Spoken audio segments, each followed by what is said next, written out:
정관용의 시사본부.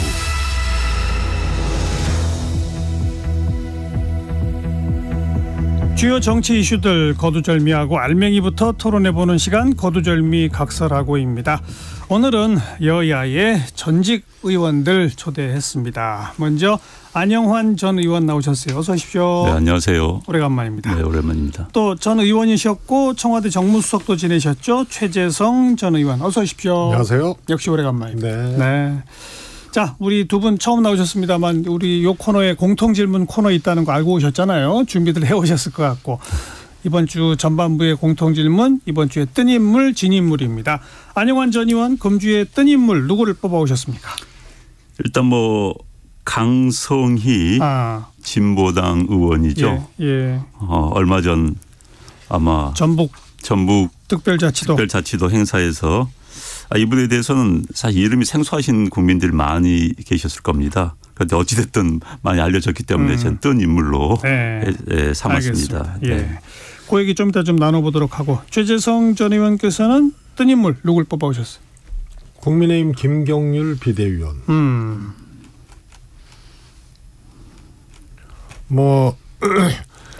이제 한 열흘 전에는 입에도 못 올리는 6글자가 있다. 그래서 김건희 리스크 이거를 얘기를 하셨고, 또 이번 주에는 명품백은 부끄러운 일이고 여론 부글부글 끓는다. 도이치모터스보다 명품백이 더 심각한 문제다. 예. 이래서 연타석 홈런을 치셨어요. 그래서 그게 이제 뒤에 좀 기회가 있으면 말씀을 드리겠지만 이런 것까지 되는 것 같아요. 그 한동훈 비대위원장이 마포을에서 김경률 출마하고 손을 들어줬잖아요. 그러니까요. 정청래 의원 지었고. 그러니까 보도에 의하면 대통령실에서 몹시 언짢아했다. 이유는 시스템 공천을 무너뜨렸다. 무너뜨리는 그런 걸로 우려를 표했고, 대통령도 우려를 표했다는 보도가 있어요. 그게 사실이라면 그거는 김경률을 왜 공천하려고 하느냐. 이 문제로 해석되어지는 거 아닌가 싶어요. 대통령실이 마포울 사건을 못마땅해 한 것은. 김건희 여사 거론한 사람을 왜 공천유느냐 이런 식으로 해석될 수도 있다. 그런 해석이라고 봐요. 알겠습니다. 요것도 이따가 좀 얘기 나누고요. 자, 금주의 진 인물로 넘어가서 안영환 전 의원 진 인물은? 글쎄 별로 생각이 나지 않는데 죄송합니다. 지금 목소리가 좀 감기 때문에. 괜찮습니다. 예. 진 인물 이야기가 좀 어려워요. 본인들한테는 굉장히 좀 마이너스적인 측면이 있기 때문에.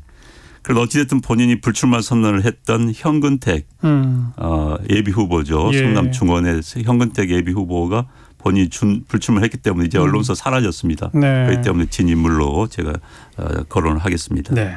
최재성 전 의원은 진 인물? 진 인물은 갑자기 김기현 대표가 생각이 나가지고. 그래요? 갑작스럽네. 그래서 지역구에서 또 이제 대표직에서 물러나시고 지역구 출마를 위해서 움직이고 계신데 그게 만만치가 않은 것 같아요. 그래서 그거하고 이제 진인물이라는 생각을 한번 해봤어요. 진인물. 예. 원희룡 장관 같아요. 인천에서 칠 거다. 예. 아니 그러니까 그게 제가 보기에는 원희룡 장관이 무덤을 팠다 그래야 되나 정치적으로. 이미 이제 옴짝달싹 못하고 거기 출마를 해야 되거든요. 왼쪽으로 가도 누가 나와도 거기는 원희룡 장관이 이기기가 어려운 데거든요. 그다음에 최근에 이제 소위 이제 김포 편입 문제, 또 이 철도 문제 가지고 인천 지역이 여기 2개밖에 안 되고 김포 지역은 이제 4개로 국토부에서 발표하고, 그래서 지역 그 민심도 안 좋고 이런 데에 이재명 대표 잡겠다고 그냥 알고 못을 박아버리고 사무실까지 냈거든요. 그래서 진인물 아닌가 싶습니다. 진인물 맞아요? 안영환 전 의원? 길고 짧은 건 제대해봐야 되겠죠. 이재명 대표가 질지는 잘 모르죠. 그건. 아직은 모른다? 아직 모르죠. 알겠습니다. 자, 두 분이 금주의 뜬 인물로 지적하신 분들 얘기로 시작하겠습니다. 그 강성희 진보당 의원 사건 대통령실의 입장과 뭐 진보당의 입장 상당히 좀 엇갈리고 사실관계에 대해서도 영상이 있음에도 그걸 해석하는 게 또 좀 다르게 보이던데 두 분은 우선 어떻게 평가하세요? 안영환 전 의원. 일단 이 문제는 이제 두 가지로 나눠서 생각을 해야 될 것 같습니다. 이 강성희 진보당 의원이 어찌됐든 대통령 진짜 전라북도 발전을 위한 그런 축제의 자리였습니다. 그 자리에서 본인이 샤우팅을 한 거죠. 소리를 치고 했는데 그건 현역 의원으로서 과연 그런 일이 적절한가 여부를 먼저 따져봐야 될 것 같고요. 그다음에 뭐 손을 길게 잡았니 어쩐지 논란이 있지만 어찌됐든 굉장히 경호원들 움직일 정도였다면은 뭔가 문제 있었던 겁니다. 그 사안 하나하고 두 번째 이제 경호를 과연 과잉 경호였느냐 이건 별개입니다. 그런데 이제 보통 이제 보는 측면에 따라서 이를 부각시키기도 하고 이를 부각시키기도 하죠. 보는 자기 입장에 따라서. 그런데 이제 경호 같은 경우도 현재 경호처에서는 매뉴얼대로 했다 이런 입장 아니겠습니까? 그런데 저도 끄집어낼 때 입을 막을 필요가 있었는가에 대해서는 저도 의문이에요. 그게 매뉴얼에 있는지 없는지 모르겠습니다만 어찌됐든 끄집어낸다는 큰 경호처에서 매뉴얼대로 했을 겁니다. 그래서 이 두 사안은 좀 나눠서 볼 필요가 있다 이런 생각이 듭니다. 최재성 전 의원. 뭐 대통령에게 위해를 가하거나 어떤 그런 조치를 할 만한 상황은 아니었던 것 같아요. 그러면은 저 목소리가 컸다.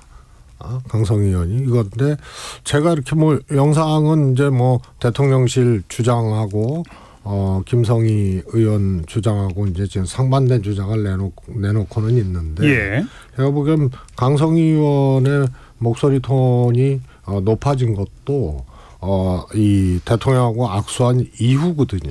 그래서 지나간 후. 제지가 들어온 거고 적어도 대통령실에서 뭐 악수를 하고 손을 놓지 않고 끌어당기려고 했다면 그거는 아닌 것 같아요. 그래서 과잉 논란에 대해서는 뭐 맞는 것 같습니다. 그리고 또 사지들어 그리고 밖으로 가고 다시 제 입장을 못하게 하고. 그래서 대통령에게 위해를 가하려는 어떤 움직임이나 이런 게 없었거든요. 그야말로 말로 했기 때문에 그것이 목소리가 높았냐 안 높았냐 정도로 그렇게 해야 되느냐 이런 점에 대해서는 분명히 문제가 있는 것 같습니다. 그러니까 경호상 프로토콜에 따르면 경호상 문제가 생겨야 되는데 별로 그런 위해 요인이 없다라고 보신다? 위해 요인이 뭐가 있습니까? 어떻게 보세요? 그러니까 이제 보는 시각에 따라 다를 수는 있습니다만은 현재는 가장 옆에서 본 이용호 의원 이야기를 하고 있어요. 한 6, 7초 동안 잡고 있었고 대통령이 손을 떼를 하지만 놓지 않았다. 그렇다면 이제 바로 측근에 있는 경호원들은 뭔가 느꼈을 거 아니겠습니까? 정상적으로 있는데 경호원들을 끄집어낼 이유가 뭐가 있습니까? 이런 비난을 받을 수도 있는데 과잉 경호라고요. 그래서 아마 이용호 말에 따르면은 6, 7초 동안 잡고 대통령이 빼려고 했는데 안 넣어줬다. 그러니까 이제 경호원들은 뭔가 위에 그런 이제 이격수라고 이야기를 하더라고요. 이제 떨어뜨리려고 하는 그런 시도를 했었다고 보여지는고요. 저는 사실 국회의원의 이제 품격과 자질의 문제라는 생각이 듭니다. 거기서 이제 소리를 질렀습니다. 국정 노선 뭐 바꿔라는 소리를 질렀는데. 기조 바꿔야 돼. 그런데 국회의원이 꼭 거기서 소리를 치는 것밖에 방법이 없는 것인가. 사실 국회의원은 일반 국민이라면 제 이해는 갑니다. 100배 양보해서. 그렇지만 국회의원은 얼마든지 언론과 접촉할 수 있고 보도자료를 낼 수도 있고 국회에서 세금으로 운영되는 정론관이 있습니다. 거기서 얼마든지 기자회견을 통해서 자기 의견을 표출해낼 수가 있습니다. 그런데 굳이 전라북도의 발전을 축하하는 자리에서 그런 소리를 질러야 되는 것에 대해서는 저는 품격과 자질의 문제를 생각이 듭니다. 그리고 상당히 그건 계획적이었다고밖에 볼 수 없는 거고요. 그런데 이제 그런 것은 간과하고 경호 문제만 너무 부각되는 것 같아서 좀 아쉬운 생각이 듭니다. 경호 문제도 경호처에서 저는 경호처에서 아까 말씀드린 것처럼 입을 막은 것에 대해서는 글쎄 입으로 무슨 위해를 가할 수 있나? 저는 그건 솔직히 의아하는 생각이 들어요. 그렇지만 나머지 부분에서는 그렇게 하는데 경호처에서 나름대로 판단해서 하지 않았을까 싶습니다. 6, 7초 잡았고 대통령이 놔달라고 했느냐 안 했느냐는 지금 엇갈리니까 주장이. 그건 좀 더 두고 봐야 할 문제 같고 안영환 전 의원이 지적한 국회의원이 꼭 그런 방법을 써야 하느냐 거기에 대해서는 어떻게 생각하세요? 저는 좀 두 가지 나눠봐야 된다고 생각을 해요. 예를 들어서 뭐 국회의원이 아니고 예를 들어서 행사에 참석한 참석자 중에 일반 국민들 중에 또 그런 경우가 만약에 있다면 그렇게 했어야 되느냐. 예를 들어서 대통령님 국정운영 잘하십시오. 했는데 그걸 강성희 의원처럼 사지 들어서 박해 대동댕이 쳐야 되느냐. 그건 아니잖아요. 그래서 강성희 의원이 꼭 그런 행사장에서 국회의원이 대통령한테 꼭 그렇게 그런 목소리를 냈어야 되느냐. 이 문제는 그냥 평가의 문제죠. 그러나 거꾸로 일반 국민이 만약에 대통령 국정운영 잘하십시오. 나라 살림 잘하십시오. 했으면은 그건 또 강성희 의원처럼 했어야 되느냐 이렇게 좀 반문하고 싶어요. 네. 그래서 대통령 경호처의 문제는 과잉 경호냐 아니냐의 문제거든요. 예. 그리고 강성희 의원은 국회의원이 행사장에서 꼭 대통령한테 그렇게 얘기를 했어야 되느냐의 문제이기 때문에 이거는 평가의 문제예요. 그러나 그렇게 했다고 경호처에서 그렇게 해야 되느냐의 문제는 과잉이냐 아니냐 이런 문제가 분명히 있는 거고요. 그리고 그것을 더 이제 정치적으로 들어가면 그럼 일반 국민이었으면 어떻게 할 거냐? 뭐 이런 이제 지적까지 받을 수 있는 문제이기 때문에 이건 강성희 의원이 꼭 그 자리에서 그렇게 했느냐의 문제이기 때문에 과잉 경호가 정당화될 수는 없는 거죠. 그런데 이제 뭐 약간 다른 시각에서 보면요. 강성희 의원이 국회의원이었기 때문에 지금 더 논란이 되고 있는 거 아니겠습니까? 국회 뭐를 무시했다는 이야기까지 나오고 있는데 일반인을 끄집어냈다면 이렇게 또 논란이 크지는 않았을 거예요. 오히려 또 이 국회의원들의 특권 의식이 아닌가 하는 지적도 있다는 걸 말씀을 드리겠습니다. 네. 자, 역시 뭐 둘 다 과잉 경호냐 아니냐도 평가의 문제인데 어쩌면 이게 법률적 쟁점으로까지 갈지도 모르겠어요. 진보당은 전부 다 사실관계 규명해하고서 필요하면 뭐 법적 조치도 하겠다 이러고 있는 상태죠 지금? 대통령실이 좀 긁어부스럼을 좀 한 것 같아요. 차라리 이제 영상은 그건 이제 더 정밀하게 이렇게 따져봐야 될 문제지만은 제가 보기에도 강성희 의원이 6, 7초 동안 손을 잡고 안 놔주고 대통령실에서 공개한 영상이 대통령이 강성희 의원 만나고 지나가는데 몇 초 안 걸렸거든요. 그래서 괜히 그것이 쓸데없는 이제 해명이 오히려 논란을 일으킨 것 같고 법적 대응을 하게 되면 오히려 이게 엉뚱한 방향으로 가게 되는 거죠. 이제 정상적으로 1, 2초 손잡았는데 경호원들이 그러지 않았겠죠. 경호원도 양식 있는 사람들인데 1, 2초 손잡고 일반인처럼 했다면 경호원들이 그렇게 무리한 행동을 왜 했겠습니까? 뭔가 문제가 있었으니까 행동을 했겠죠. 우리 많은 국민들이 그 동영상 계속 돌려보고 있을 것 같아요. 이 얘기는 이 정도 하고 아까 또 뜨님으로 지적한 김경률 비대위원 얘기는 조금 이따가 좀 나누고요. 아까 그 원희룡 장관 진리 인물로 언급하셨는데 이재명 대표는 자기 지역구에 나가는 걸 너무 당연하다는 듯이 기자간담회에서 얘기를 했잖아요. 그거는 우리 최재성 전 의원이 조금 비판적인 시각을 갖고 계시더라고요. 저는 이제 각 당에서 총선 승리가 절실하잖아요. 그러려면은 총선 승리를 위해서 어떻게 해야 되느냐라는 모습과 내용과 방향이 나와야 되는데 그런 의미에서 대표께서 이 출마를 하지 않는 것도 굉장히 일종의 이제 결단이고 또 민주당 역대 대통령들이 국회의원이 아닌 상태에서 대선 시동을 거셨거든요. 그리고 대통령이 되셨고 그래서 그런 점들이 여러 가지 정황이나 총선 승리라는 절박함에 비춰봤을 때 개항을 떠나가시는 것보다 그게 바람직하지 않느냐 이제 이런 의견이었죠. 불출마를 하는 게 오히려 전체 총선 전략에는 도움이 될 것이다. 저는 그렇다고 봐요. 그 핵심 거니까 자기 지역에 매달리기보다는 전국을 다니며 지원해야 되기 때문에. 우선 험지출마는 여당이든 야당이든 선거를 치르고 지휘해야 될 그 대표가 혹은 비대위원장이 험지 출마한다 이런 것은 일단 있을 수 없는 일이에요. 보궐선거 때 지도자급 대표들이 그럴 수는 있어도요. 그래서 그거는 양당 다 그거는 강요될 문제가 아니고 현실화되기도 어려운 문제고 그러면 선택할 수 있는 게 출마냐 불출마냐거든요. 제가 보기엔 이재명 대표 뭐 비례대표 설도 나오는데 안 하십니다. 그래서 개항 출마보다는 불출마하는 게 낫고요. 이게 이제 조금 현재까지 민주당의 이제 공천 과정이나 이런 것도 절실해 보이거나 혁신적이거나 이렇게 보이지는 않거든요. 아직까지. 예. 예.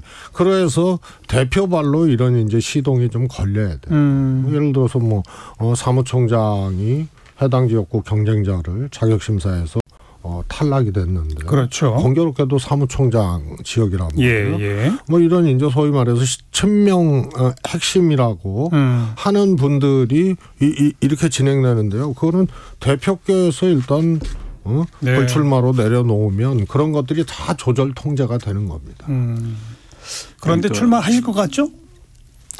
저는 여지는 충분히 있다고 봅니다. 불출마 여지가 아직도 아직 있다? 뭐 한 달 이상 남아있기 때문에 그 사이에 정책 상황이 어떻게 변하는게 따라서 뭐 민주당이 지지율이 뚝 떨어진다 하면 내가 진두지휘하겠다. 험지에 묶일 수 없다. 이런 명분도 나올 수도 있고요. 그래서 그건 현재 지역구 국회의원이니까 아직 공천 결과가 끝나기도 전에 안 나갑니다라고 할 수는 없겠지요. 그래서 그 이재명 대표가 이야기한 대로 지역구 의원이 지역구 나가는 게 무슨 뭐 있습니까? 이런 식으로 이야기하는 거 보면 일단 지역구를 나가는 것은 우선 수위에 두되 그러나 여전히 있다고 보여지고요. 저도 이 당 대표가 선거를 지휘한 사람이 험지라는 데에 나가서 묶이는 것은 여당이든 야당이든 결코 바람직하지 않다고 봅니다. 사실 그건 험지 나가게 바라는 것은 언론이 많이 바랍니다. 예. 그래서 빅매치를 하면 뭔가 재밌지 않습니까? 게임이 되기 때문에. 그런데 이제 그런 데보다는 사실 선거 지휘하는 게 선거 전략은 맞고요. 2000년 선거에서 황교안 당시 당대표가 뒤늦게 종로 선거전에 뛰어들었습니다. 그래서 거기서 묶였습니다. 그리고 졌죠. 예. 그럴 때는 그런 어떤 반면교 사건이 있기 때문에 아마 이재명 대표도 고민을 할 겁니다. 일단 뭐 지역구 의원이니까 뭐 지역구 나간다고 했지만은 여러 가지 사항을 고려하지 않을 수가 없을 것 같습니다. 게다가 이제 원희룡 장관이 나오면 또 지역구 아예 소홀히 하기도 좀 어려워지는 상황이 될 수도 있으니까 불출마 여부는 여전히 고민의 대상으로 있을 그러니까 것이다. 이재명 대표는 원희룡 어제 이야기를 보면 왜 자꾸 날 따라다니냐고 이런 이야기를 하던데 상당히 불편하게 됐습니다. 그냥 평범한 상대였더라면 불출마 선언을 하더라도 뭐 상관이 없는 거죠. 근데 큰 틀에서 선거를 지역에서 하는데. 근데 원장관이 나오겠다고 한 마당에 이제 그만 이제 불출마 선언하면 원장관 그렇게 이야기를 하겠죠. 지역에서 피한 거다. 피한다. 이렇게 도망갔다 이렇게 이야기하기 때문에 본인이 굉장히 난처한 입장에 빠져든 게 아닌가 싶습니다. 그렇죠.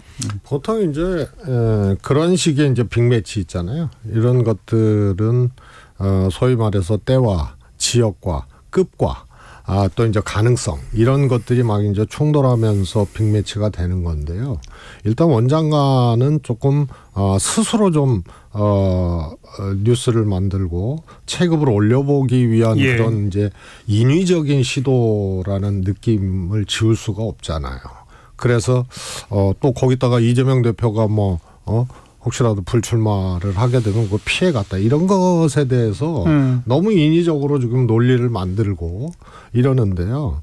사실 체급을 그렇게 안 보거든요. 예를 들어서 한동훈 비대위원장하고 이재명 대표가 어느 지역에서 붙었다. 그럼 그건 뭐 말할 수 없는 빅매치죠. 그렇죠. 그래서 어떻게 보면은 자체 발광을 못 하시는 원희룡 장관이 또 특히 이 정부 들어서 양평 고속도로 문제 등등등 또 아까 말씀드렸던 교통망 전철 문제에 대해서 인천이 조금 상대적으로 손해보고 이게 다 국토부 소관이거든요.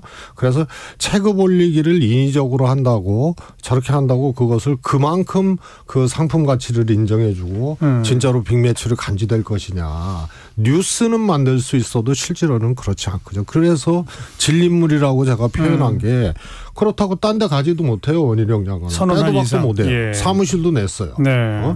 그러니까 거기서 죽든 살든 해야 되는데 제가 보기에는 동일 체급, 동일 가능성, 동일 중량을 가지고 비슷한 중량을 갖고 세게 붙는 그런 빅매치로 인정이 잘 안 돼지는 그런 지역이기 때문에 제가 보기엔 좀 오히려 표현이 좀 그렇습니다만 원희룡 장관의 정치적 무덤이 될 수 있는. 그런데 이제 정치란 건 그렇습니다. 도전하면서 커 나가는 겁니다. 큰 산에 오르면서 커 나가는 것이 또 중량은 좀 딸리더라도 더 중량 큰 사람과 도전하면서 커 나가는 게 정치고 세상사가 다 그렇습니다. 굳이 뭐 우리 따지자면 옛날에 이만기 선수가 한라급 천하장사였죠. 한라급 장사였지만 이봉골 선수는 백두급이었습니다.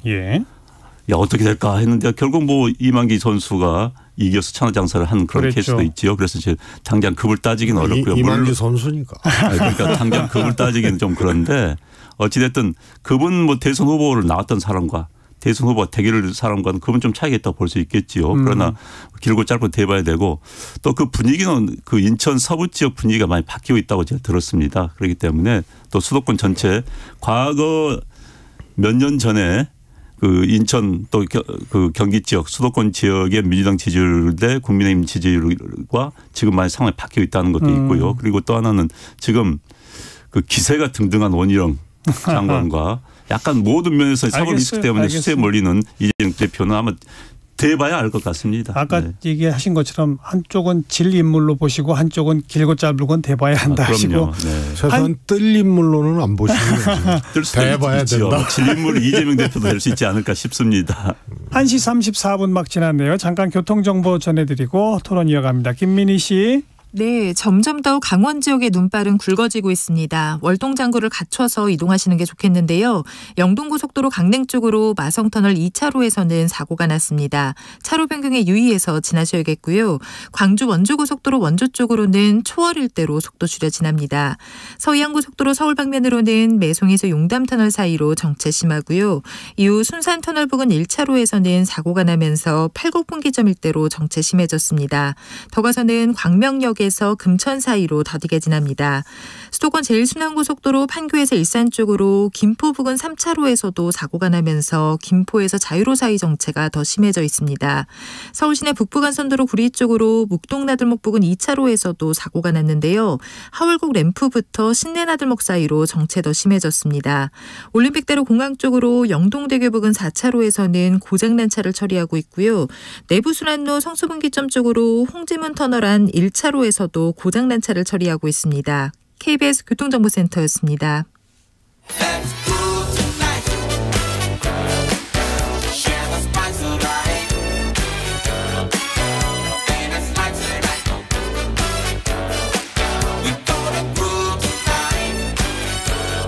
국민 MC 정관용. KBS 1라디오 정관용의 시사본부. 들어보면 달라요.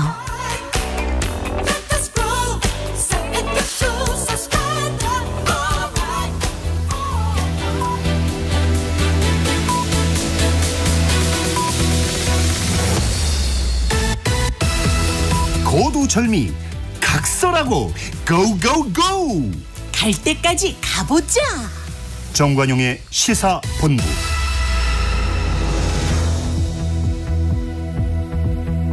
매주 토요일 2부 고두절미 각설하고 오늘은 안영환 전 의원 그리고 최재성 전 청와대 정무수석 두 분과 함께하고 있습니다.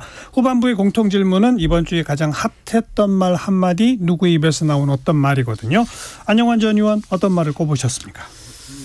네, 이재명 당대표가 당무에 복귀하면서 했던 말이 여러 가지로 논란이 되고 있죠. 법으로도 죽여보고 칼로도 죽여보고 그래도 안 되니 법과 펜. 법으로도 죽여보고 펜으로도 죽여보고 그래도 안 되니 칼로 죽여볼로 했지만 난 죽지 않는다라는 말이 굉장히 인상적이었습니다. 그 정도 하고요. 자, 최재성 전 의원은 금주의 한마디. 사실은 그 김경률 비대위원장 얘기가 비대위원 얘기가 굉장히 뜨거운 말이거든요. 그런데 이제 아까 뜨는 인물로 뽑았고. 말씀을 드렸기 때문에요. 한동훈 비대위원장이 마포을에서 한 말은 제가 보기에는 해독이 불가능한 말을 하신 거예요. 뭐죠? 마포을에 이 김경률이 진짜입니까? 정청래가 진짜입니까? 하고 김경률 손을 들어줬단 말이에요. 그리고 뒤이어서 기자들 질문에 절차는 있다. 절차는 있다 이렇게 네. 얘기를 했어요. 네. 절차가 있는데 그런 말을 왜 하느냐 이렇게 되는 거죠. 그래놓고 김경률 위원장이 일찍 결정해 준 게 고맙다. 또 이렇게 얘기를 했어요. 예. 그래서 이게 앞뒤 좌우 상하가 안 맞는 얘기를 하셔가지고 가장 이제 해독이 불가한 알겠습니다. 얘기를 하시고.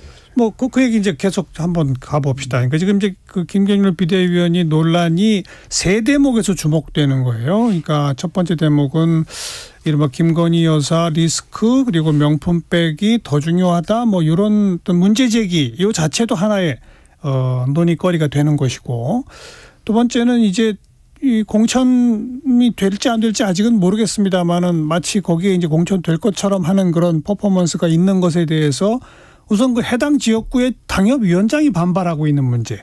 그러니까 이건 당내에서 공천 시스템이 과연 있는 거냐 없는 거냐 하는 이제 그 논란이 또 하나가 있는 것이고 세 번째는 아까 최재성 전 의원이 얘기한 것처럼 대통령실이 거기에 대해서 문제 제기하는 거는 시스템 어겼다 때문인지 아니면 김건희 여사 때문인지 이게 또 논란이 되는 거 아니겠습니까? 어떻게 생각하세요?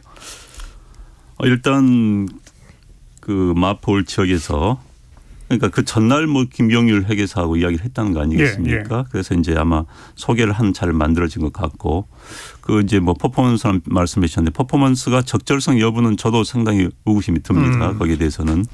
그러나 이제 어찌됐든 결국은 뭐 나머지는 현재 정한 룰대로 갈 수밖에 없겠죠. 그날 뭐 선두로 준 것은 차치하고 예. 선두로 준 것은 아마 마포 지역 주민들은 굉장히 각인이 됐을 겁니다만은 지금 그 지역의 현역 당협위원장인 김성동 의원도 경선 준비에 들어갔다고 해요. 예.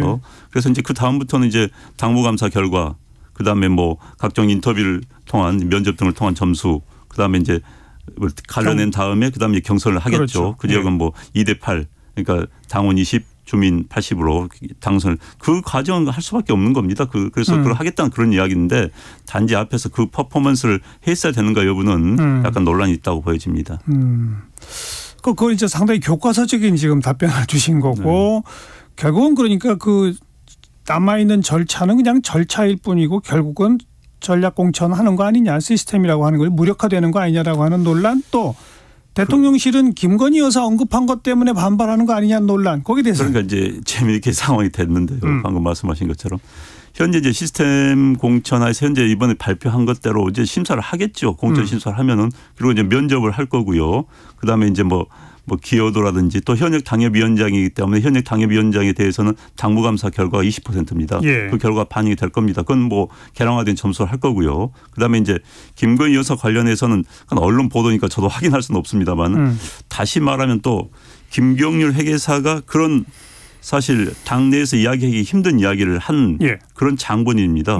또 그런 분을 손 들어준다는 것도 어떤 의미는 있다고 보여져요. 그런 분들을 했다는 것도 당내에서 이야기를 못하는 것을 한 사람도 추천을 할 수 있다라는 것에서는 국민의힘당이 그나마 나은 선택이다. 뭐 그런 지적도 있습니다. 목소리를 내는 거다. 그렇죠. 네네.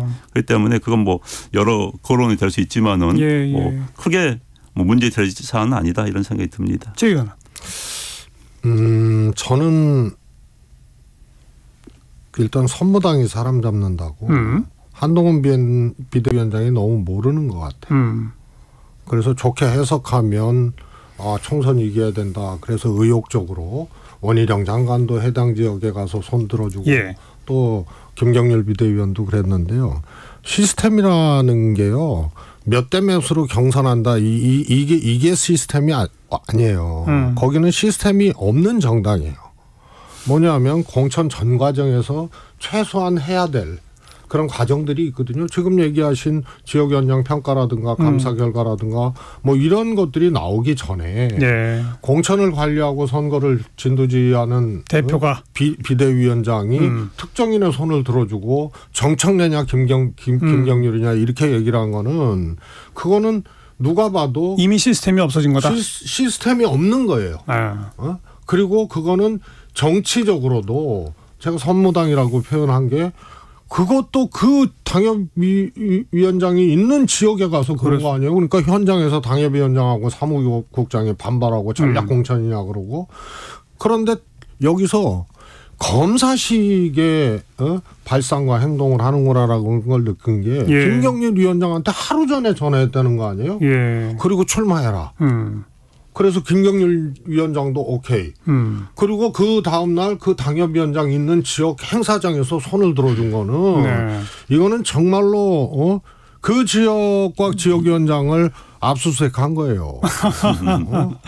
선무당이 사람 잡았다는데요. 김경률 위원장은 뭐 저도 의원은 그 전부터 인터뷰를 보면 본인 좀 생각이 있었다는 이야기를 해요. 그런데 이제 전화를 받고 본인이 이제 생각을 굳혔다 뭐 이렇게 이야기를 하고 있고요.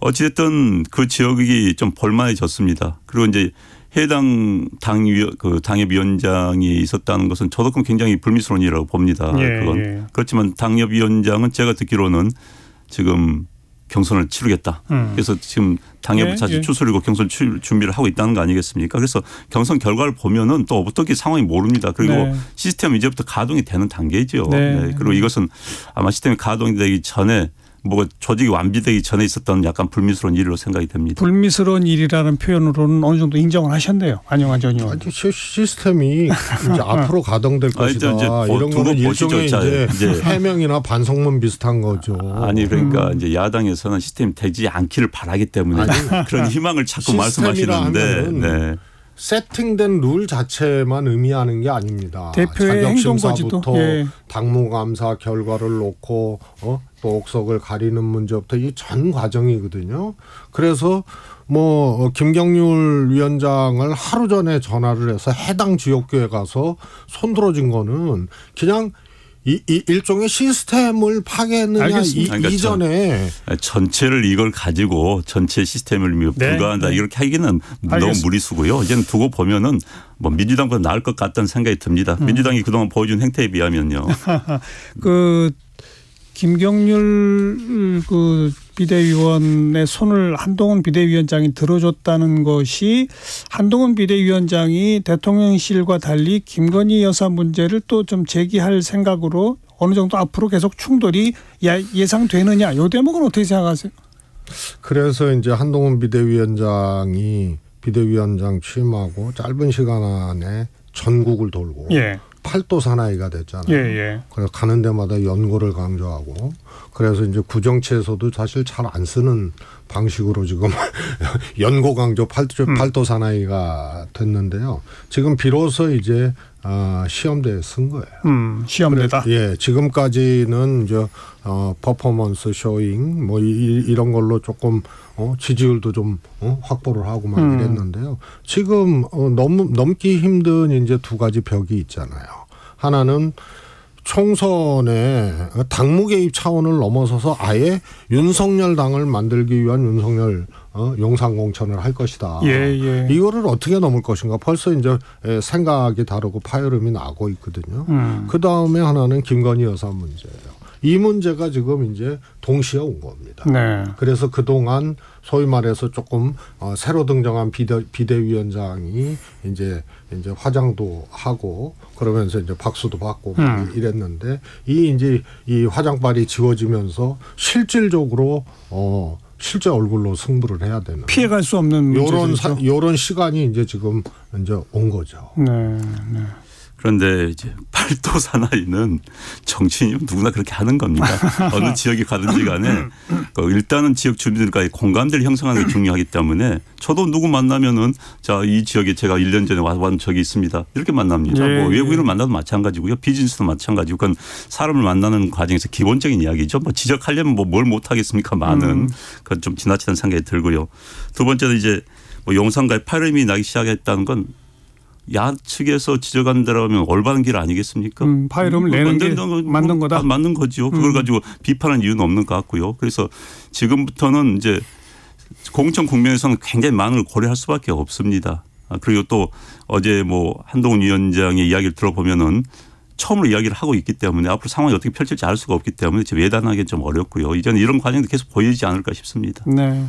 뭐 최재성 전 의원이 정확하게 분석하신 것 같고 이거를 한동훈 비대위원장이 어떻게 헤쳐나갈 수 있는지 실력의 여부가 결국은 국민의힘 전체 총선 성적표하고도 연결이 되는 거 아닐까 싶어요.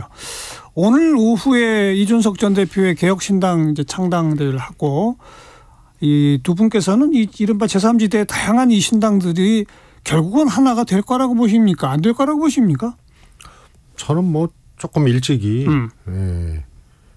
한 몸은 안 될 것이다.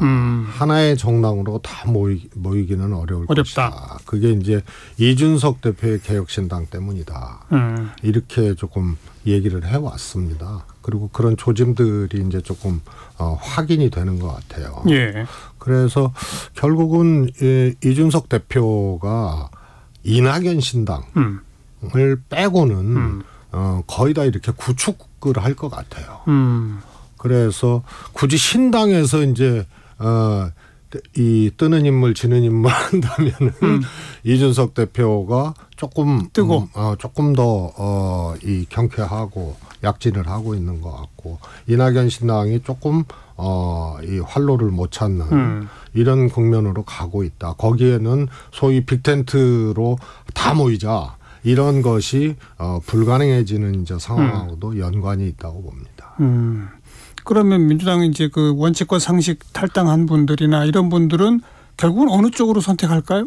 저는 전부가 같이 움직일지 그것도 미지수예요. 원래 원칙과 상식 의원들이 탈당을 하기 전에는 적어도 이낙연 대표 신당에는 동의를 얻은 거예요. 네. 이게 이제 신당 통합의 플랫폼 역할을 하겠다. 그런데 이준석 대표한테 동의를 얻은 거는 아니죠. 그래서 소위 말해서 빅텐트 전부 신당은 통합해서 하나가 돼야 된다. 그 역할을 하겠다 했는데 지금은 좀 환경과 생각이 좀 변한 것 같아요. 그래서 오히려 전부는 아니더라도 원칙과 상식 의원들도 만약에 한 몸이 되지 않고 신당도 양당 체제로 가게 되면 이낙연 신당 쪽으로 가기 쉽지 않은 오히려 이준석 쪽으로 간다. 그런 상황이라고 저는 봅니다. 그래요. 안영환 전 의원은.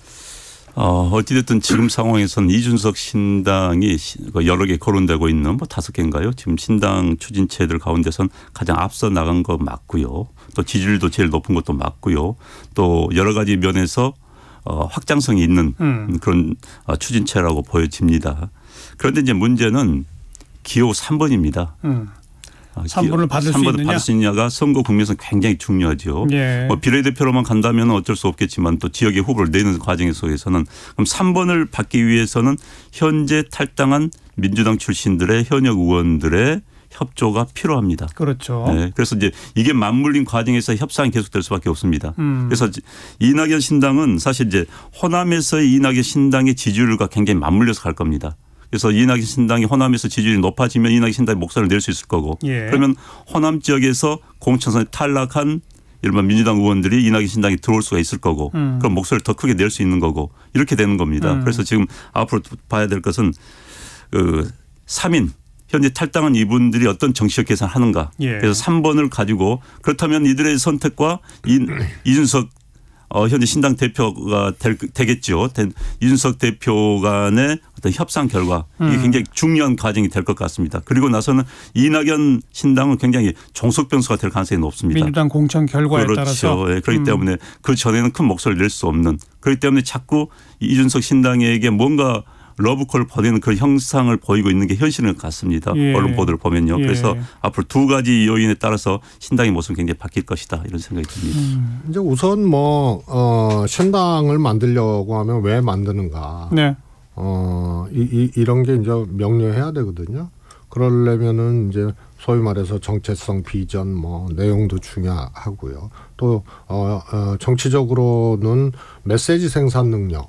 이슈에 대한 이제 생산 내지는 대응 능력 등등이 필요한데 그런 점에서도 이준석 신당이 조금 활기차게 하고 있는 것 같고요.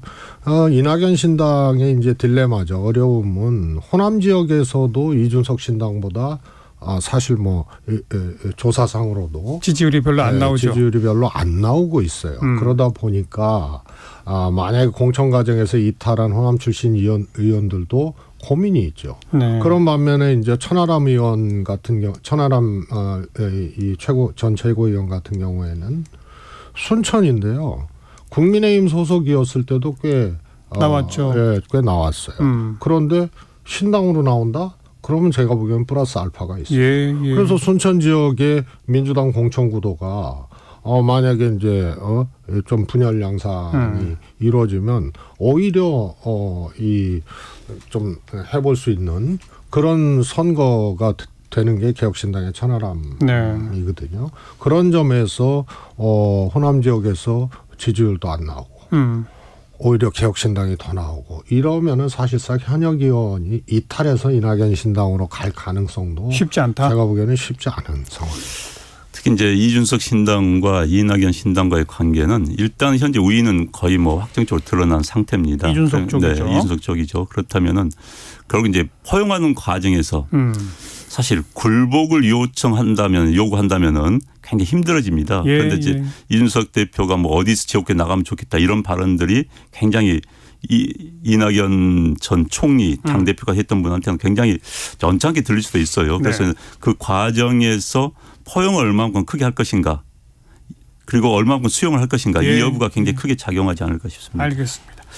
여야 모두의 공천과 연동돼 있으니까 지금으로서는 사실 신당 세력들의 어떤 성과를 예단하기 어려워요. 그러니까 이게 이제 원심력과 구심력입니다. 그러니까요. 양측의 혁신을 계속 해나간다면은 원심력이 작용할 수 없기 때문에 그렇죠. 네, 또 공천을 제대로 한다든지 양쪽이 잘하면 신당은 못할 것이고 그렇죠. 양쪽이 잘못하면 신당이 커지고 그런 거 아니겠습니까? 제가 보기엔 이준석 대표의 느슨한 연대라는 말이 갖고 있는 의미가 이낙연 신당하고 1+1이 2, 3이 돼야 되는데 그게 안 되고요. 그냥 정치적으로도 다시 보수라는 그라운드에서 뛰어야 될 사람이 이준석 대표거든요. 그래서 이제 합당을 안 하겠다, 같이 안 하겠다는 절차를 지금까지는 그렇게 들리죠. 밟고 있는 거죠. 여기까지 하겠습니다. 거두절미 각설하고 오늘 안영환 전 의원, 최재선 청와대 정무수석과 함께했습니다. 두 분 고맙습니다. 감사합니다. 감사합니다. 네, 자 조항조가 부르는 거짓말 함께 듣고요. 저는 내일 뵙죠. 안녕히 계세요.